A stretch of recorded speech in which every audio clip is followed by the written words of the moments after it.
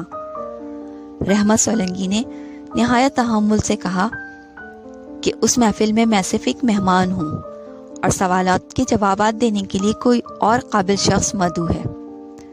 مجھ سے زیادہ قابل کون ہو سکتا ہے؟ میں نے شدید طیش میں دریافت کیا۔ حضرت، طیش نہ کھائیں۔ اب تمام احباب نے مل کر مشترکہ فیصلہ کیا ہے کہ اپنی محافل میں سوالات کے جوابات کے لیے ہم کسی اور کو مدعو کریں گے اور آپ ہمارے صرف مہمان ہوں گے۔ مجھے کوئی شوق نہیں ایسی شرکت کا۔ میں غصے سے دھاڑا، اگر تم سب کا یہی فیصلہ ہے تو میں آج سے تم سب کا بائیکاٹ کرتا ہوں۔ بھاڑ میں جاؤ تم سب۔ رحمت سولنگی کچھ دیر میری شکل دیکھتا رہا اور پھر اٹھ کر چلا گیا۔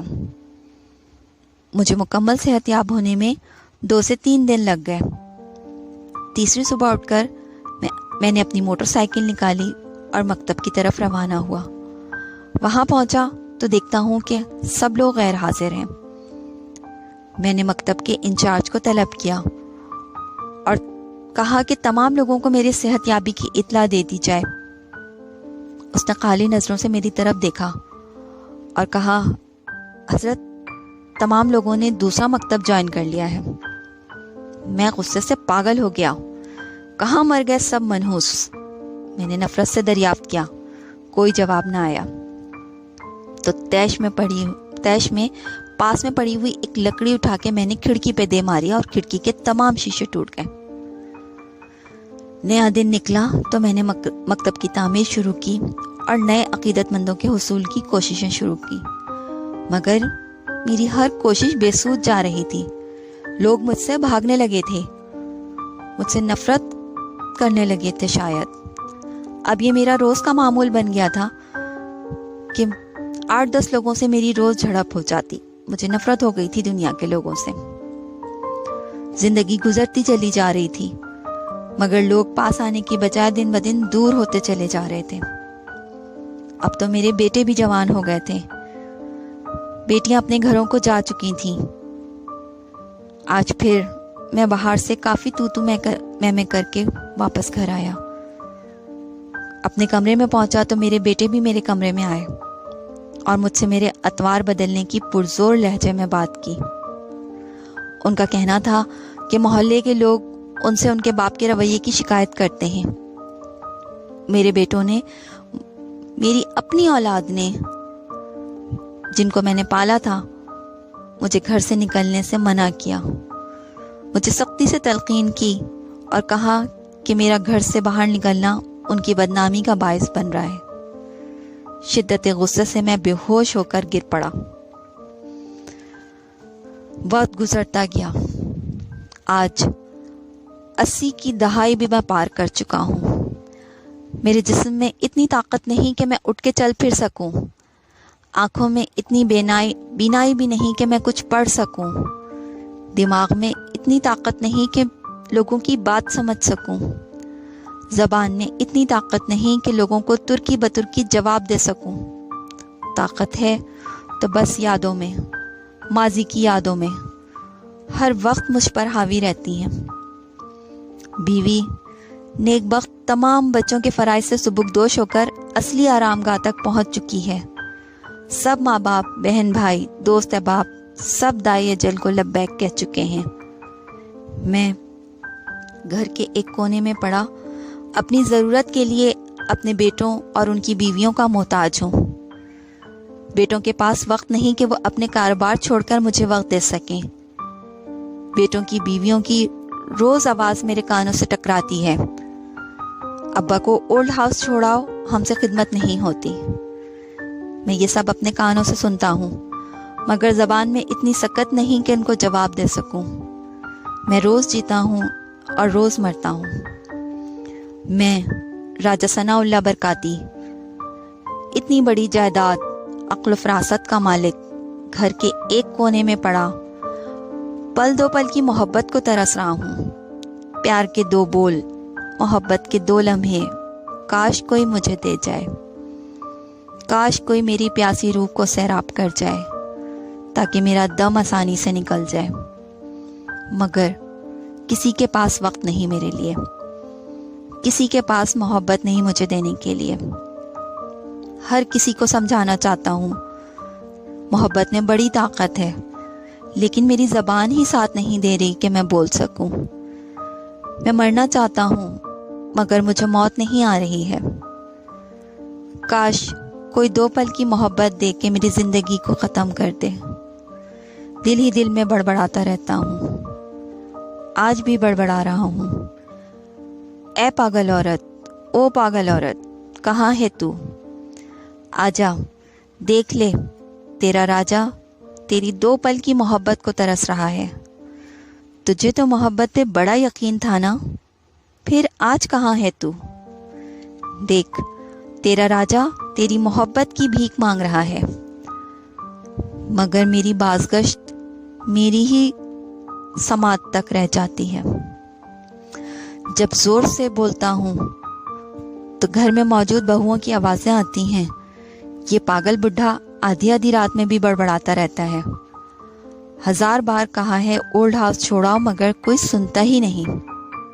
سب کچھ سن رہا ہوں، سب کچھ سہ رہا ہوں، مگر اس پاگل احمق عورت کو تو کچھ سنا ہی نہیں دے رہا۔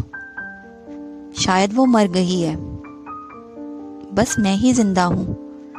میں زندہ نہیں رہنا چاہتا۔ یہ زندگی مجھے کتنی اذیت دیتی ہے یہ میں جانتا ہوں۔